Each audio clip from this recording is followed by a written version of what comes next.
નમસ્કાર વિદ્યાર્થી મિત્રો, ધોરણ 8 સામાજિક વિજ્ઞાન આપણો જે પાઠ ચાલે છે ત્રીજો ભારતમાં રાષ્ટ્રવાદ.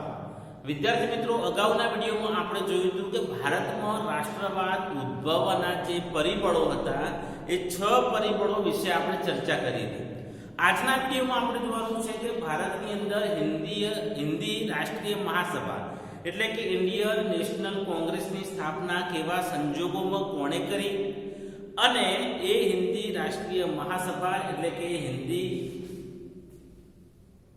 રાષ્ટ્રીય મહાસભા જે કહીએ છીએ આપણે ઇન્ડિયન નેશનલ કોંગ્રેસની સ્થાપના કયા સંજોગોમાં થઈ અને એ સ્થાપના થવાથી ભારતના લોકોને શું લાભ મળ્યો અને એને પ્રથમ તબક્કાની અંદર કઈ કઈ કામગીરી કરી એ આપણે જોવાનું છે. તો જોઈએ કે હિન્દી રાષ્ટ્રીય મહાસભા જે અહીંયા આપણે લખ્યું છે કે હિન્દી રાષ્ટ્રીય મહાસભાની સ્થાપના એ કોણે કરી? તો હિન્દી રાષ્ટ્રીય મહાસભાની સ્થાપના એક ભારતીય નહીં પરંતુ એક અંગ્રેજ નિવૃત્ત અધિકારી એલન ઓક્ટેવિયમ હ્યુમ એમણે કરી હતી. હવે એમણે કેમ કરવી પડી? કારણ કે એક નિવૃત્ત અધિકારી હતા. એમણે ભારતમાં જોયું કે ભારતના લોકોનો જે જન આક્રોશ છે એને જો ઠારવામાં નહીં આવે તો ભવિષ્યની અંદર 1857ની જે ક્રાંતિ થઈ હતી અથવા જે બળવો કહી શકીએ ભારતના લોકોનો એક સાથેનો જે આક્રોશ હતો એ આક્રોશ જે છે એ ફરીથી જોવા મળશે. એટલે ભારતના લોકોનો આક્રોશ ઠારવા માટે અને ભવિષ્યમાં આવતી જે સુનામી છે એને રોકવા માટે આ જે નિવૃત્ત અધિકારી હતા અંગ્રેજ અધિકારી જેને ટૂંકમાં આપણે A.O. હ્યુમ એલન ઓક્ટેવિયમ હ્યુમ કહીએ છીએ, એમણે એ વખતના જે વાઇસરોય હતા ડફરીન એને સમજાવ્યા. એમના ટેકાથી ડિસેમ્બર 1885ની અંદર હિન્દી રાષ્ટ્રીય મહાસભા એટલે કે ઇન્ડિયન નેશનલ કોંગ્રેસ એટલે કે ઇન્ડિયન રાષ્ટ્રીય જે કોંગ્રેસ કહીએ છીએ ભારતીય રાષ્ટ્રીય કોંગ્રેસ એની સ્થાપના કરી. અને સ્થાપના કર્યા પછી એની અંદર દાદાભાઈ નવરોજી, ગોપાલકૃષ્ણ ગોખલે, ફિરોઝશાહ મહેતા, બદરુદ્દીન તૈયબજી, કેટી તલંગ જેવા કેટલાક નેતાઓ એની અંદર હાજરી આપી. જે પ્રથમ અધિવેશન મળ્યું એની અંદર મુંબઈની અંદર જે તેજપાલ પાઠશાળા આદિ સંસ્કૃતની અંદર ગોકુલદાસ તેજપાલ એની અંદર પ્રથમ અધિવેશન મળ્યું. અને સમગ્ર ભારતમાંથી અલગ અલગ પ્રદેશોમાંથી લગભગ 72 જેટલા 72 જેટલા જે પ્રતિનિધિઓ હતા એ પ્રતિનિધિઓએ આ પ્રથમ અધિવેશન જે મળ્યું એ પ્રથમ અધિવેશન 28 ડિસેમ્બર 1885ની અંદર મુંબઈની જે પાઠશાળા હતી ગોકુલદાસ તેજપાલ સંસ્કૃત પાઠશાળા હતી એની અંદર જે અધિવેશન મળ્યું એ અધિવેશનની અંદર ભારતના જુદા જુદા પ્રાંતોમાંથી આવેલા 72 જેટલા પ્રતિનિધિઓએ હાજરી આપી અને એ હિન્દી રાષ્ટ્રીય મહાસભાની સ્થાપના થઈ. આ બધા જે નેતાઓ હતા એ મળ્યા. પ્રથમ અધિવેશન 28 ડિસેમ્બર 1885માં મળ્યું અને એના જે અધ્યક્ષ હતા એ વ્યોમેશચંદ્ર બેનર્જી હતા. એટલે કે હિન્દી રાષ્ટ્રીય મહાસભા એટલે કે ઇન્ડિયન નેશનલ કોંગ્રેસની જે પ્રથમ બેઠક મળી એ 28મી ડિસેમ્બર 1885માં મળી. એના જે પ્રથમ પ્રમુખ હતા એટલે કે અધ્યક્ષ હતા એની વાત કરીએ તો વ્યોમેશચંદ્ર બેનર્જી હતા. એ પછી આપણે જોઈએ કે હિન્દી રાષ્ટ્રીય મહાસભાએ પોતાની કામગીરી કઈ કરી. તો એનો પ્રથમ તબક્કો આપણે જોઈએ તો પ્રથમ તબક્કો જે છે 20 વર્ષનો સમયગાળો એને આપણે પ્રથમ તબક્કો કહીએ. તો પ્રથમ તબક્કાની અંદર એટલે કે 1885 થી 1905 સુધીના જે સમયગાળાની અંદર આ હિન્દી રાષ્ટ્રીય મહાસભાએ કઈ કઈ કામગીરી કરી? તો હિન્દી રાષ્ટ્રીય મહાસભાએ ભારતના લોકોને રાજકીય ચેતના પૂરી પાડવા માટે કામ કર્યું અને એ સિવાય એમણે ભારતના લોકોને બંધારણીય હકો મળે, વ્યક્તિ અને વાણી સ્વતંત્રતાના હકો મળે, ભારતના લોકોને મુલકી સેવાઓમાં લશ્કરની અંદર અને ઉચ્ચ પદ ઉપર સ્થાન મળે એવા પ્રયત્નો કર્યા. એ સિવાય ભારતના લોકોની જે અલગ અલગ માંગણીઓ હતી જે વર્ષો સુધી અંગ્રેજોએ અસ્વીકાર કર્યો હતો, ધીમે ધીમે એ માંગણીનો સ્વીકાર એમને કરવો પડ્યો એવી પરિસ્થિતિ ભેગી થઈ. અને હિન્દી રાષ્ટ્રીય મહાસભાના પ્રયત્નોથી ભારતના જે લોકો હતા, યુવા વર્ગ હતો, એમાં રાજકીય ચેતનાનો સંચાર થયો અને ભવિષ્યમાં આવનારા જે સામનો કરવાનો તો જે મુશ્કેલીઓને એમાં આપણને સારા નેતાઓ મળે એમ કહી શકીએ. તો આપણે આ વિડીયોમાં જોવાનું છે કે હિન્દી રાષ્ટ્રીય મહાસભાની સ્થાપના કેવી રીતે કરી, કોણે કરી અને કેમ કરવી પડી. એ પછી આપણે જોવાનું છે કે મહાસભાની સ્થાપના થયા બાદ પ્રથમ તબક્કાની એની જે કામગીરી હતી એ કામગીરી કેવી રહી અને એના ફળશ્રુતિ રૂપે ભારતના લોકોને શું મળ્યું. તો જોઈએ વિદ્યાર્થી મિત્રો, આપણે હિન્દી રાષ્ટ્રીય મહાસભાની સ્થાપના તો સર એલન ઓક્ટેવિયન હ્યુમ, જેને આપણે ટૂંકમાં એ એટલે એલન, ઓ એટલે ઓક્ટેવિયન અને હ્યુમ નામના નિવૃત્ત અધિકારીને ખાતરી થઈ ચૂકી હતી કે બ્રિટિશ સામ્રાજ્ય ઉપરથી દેખાય એટલું સલામત નથી. એટલે કે ભારતના લોકોએ જે ક્રાંતિઓ કરી હતી, જે આંદોલનો ચાલતા હતા, એનાથી એને ખબર પડી ગઈ કે હવે જો વધારે આપણે ટકવું હશે તો આમને થોડાક આપણા તરફી કરવા પડશે. માટે એમને એવું લાગતું હતું કે જે બ્રિટિશ સામ્રાજ્ય છે જેને આપણે સલામત ગણીએ છીએ, પણ જેટલું ઉપરથી દેખાય એટલું સલામત નથી. માટે એને સલામત કરવા માટે આ વ્યૂહ માનતા હતા કે જનતામાં ફેલાયેલ જે અસંતોષ છે એ ઘટાડવામાં નહીં આવે તો ભવિષ્યમાં 1857 જેવી ક્રાંતિ થશે અને લોકોનો આક્રોશનો ભોગ એ બનવું પડશે. માટે એમણે આ જન આક્રોશને રોકવા માટે બંધારણીય સંસ્થા સ્થાપવાનું વિચાર્યું કે એક સંસ્થા જે બંધારણીય હોય, જે પહેલા અલગ અલગ નામથી ઓળખાતી હતી પણ બધા ભેગા મળી અને સંસ્થા સ્થાપવાનો વિચાર કર્યો.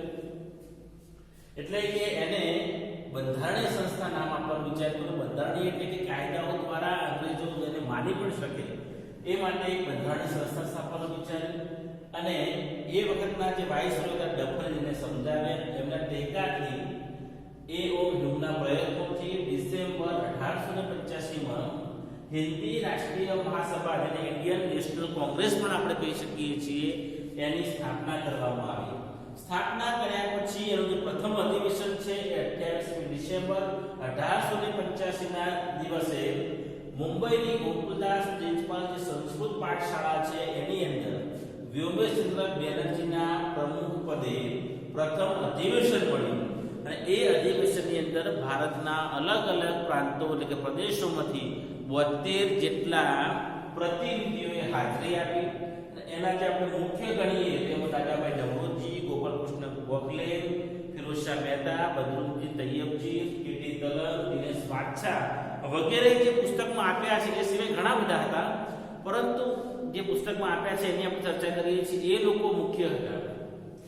એ પછી જોઈએ કે પ્રથમ તબક્કાની જે હિન્દી રાષ્ટ્રીય મહાસભાની કામગીરી હતી, એટલે પ્રથમ તબક્કો એટલે 1885 થી 1905 સુધીનો જે સમયગાળો, 20 વર્ષના સમયગાળાની અંદર આ મહાસભાએ જે કામગીરી કરી એમાં જોઈએ તો મહાસભાની પ્રથમ તબક્કાની કામગીરી બંધારણીય હતી. એટલે કે ભારતના લોકોને જે હકો મળે એ બંધારણીય હોય, જેમાં અંગ્રેજો કોઈ પણ કૂટનીતિ અપનાવી છેડછાડ ન કરી શકે.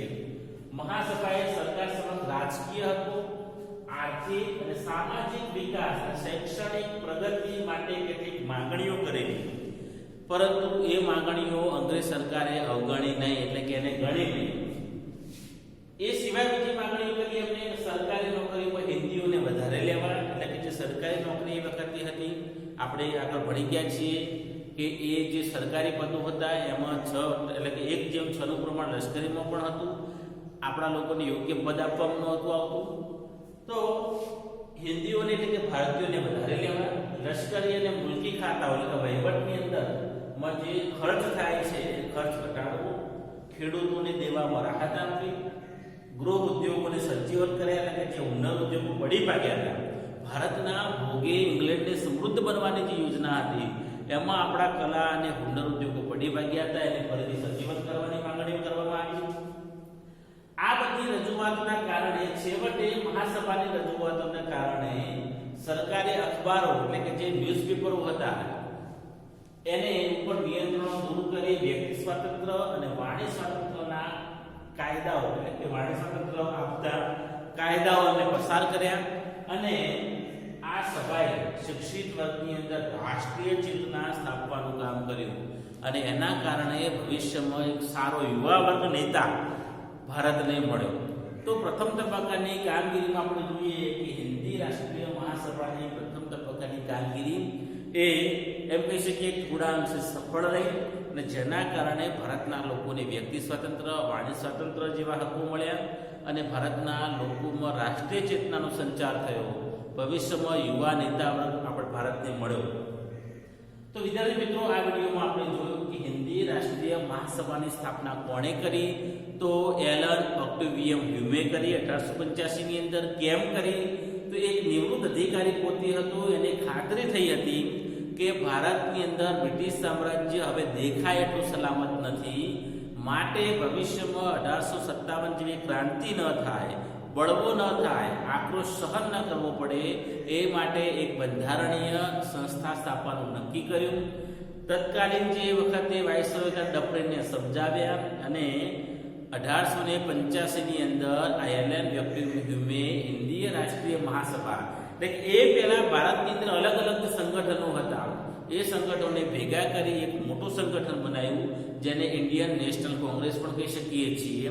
જેની પ્રથમ બેઠક ભીમચંદ્ર બેનર્જીના અધ્યક્ષપણા નીચે પ્રમુખ પદે 28 ડિસેમ્બર 1885 ની અંદર મુંબઈની જે સંસ્કૃત પાઠશાળા હતી એ પાઠશાળા એટલે ગોકુલદાસ તેજપાલ પાઠશાળામાં મળી. દાદાભાઈ નવરોજી જેવા કેટલાક મહત્વના નેતાઓ એની અંદર આવ્યા. ભારતના વિવિધ પ્રાંતોમાંથી 72 જેટલા લોકો આવ્યા. તો આપણને હવે ખ્યાલ આવી ગયો હશે કે હિન્દી રાષ્ટ્રીય મહાસભા એટલે શું. પછી આપણે જોયું કે હિન્દી રાષ્ટ્રીય મહાસભાએ કયા કયા કાર્યો કર્યા. તો વિદ્યાર્થી મિત્રો, આનો વધુ અભ્યાસ માટે તમે સ્ક્રીનશોટ પાડી શકો છો, તમારી નોટબુકમાં લખી શકો છો અને તમે આનો વધુ અભ્યાસ કરી શકો છો. તો આ વિડીયોમાં આપણે જોયું હિન્દી રાષ્ટ્રીય મહાસભા અને હિન્દી રાષ્ટ્રીય મહાસભાની અંદર જે કામગીરી થઈ, હિન્દી રાષ્ટ્રીય મહાસભાની સ્થાપના કેવી રીતે થઈ એની આપણે ચર્ચા કરી. આની અંદરથી 2-3 ખાલી જગ્યાઓ ટૂંકા પ્રશ્નો પૂછાય છે કે હિન્દી રાષ્ટ્રીય મહાસભાના પ્રથમ અધ્યક્ષ કોણ હતા? તો ભીમચંદ્ર બેનર્જી. ની સ્થાપના કઈ સાલમાં કરવામાં આવી? તો 1885. પ્રથમ અધિવેશન કઈ જગ્યાએ મળ્યું? તો મુંબઈની અંદર. આવા કેટલાક પ્રશ્નો આની અંદરથી પૂછાય છે. એ સિવાય આપણે જોઈએ કે એક નિવૃત્ત અધિકારી એલન ઓક્ટેવિયમ હ્યુમે હિન્દી રાષ્ટ્રીય મહાસભાની સ્થાપના કેમ કરવી પડી? તો એને જે બ્રિટિશ સામ્રાજ્ય છે એ જેટલું દેખાતું હતું એટલું સલામત નહોતું લાગતું, એટલા માટે જનતાના આક્રોશને રોકવા માટે હિન્દી રાષ્ટ્રીય મહાસભાની સ્થાપના કરવામાં આવી અને એની અંદર ભારતના અલગ અલગ પ્રાંત અને પ્રદેશોમાંથી લોકોને લેવામાં આવ્યા. એમાં દાદાભાઈ નવરોજી, ગોપાલકૃષ્ણ ગોખલે જેવા કેટલાય નેતાઓ હતા. એ પછી મહાસભાએ પોતાની કામગીરી શરૂ કરી. તો વિદ્યાર્થી મિત્રો, આનો વધુ અભ્યાસ તમે સ્ક્રીનશોટ અથવા તો નોટબુકમાં લખીને કરી શકો છો.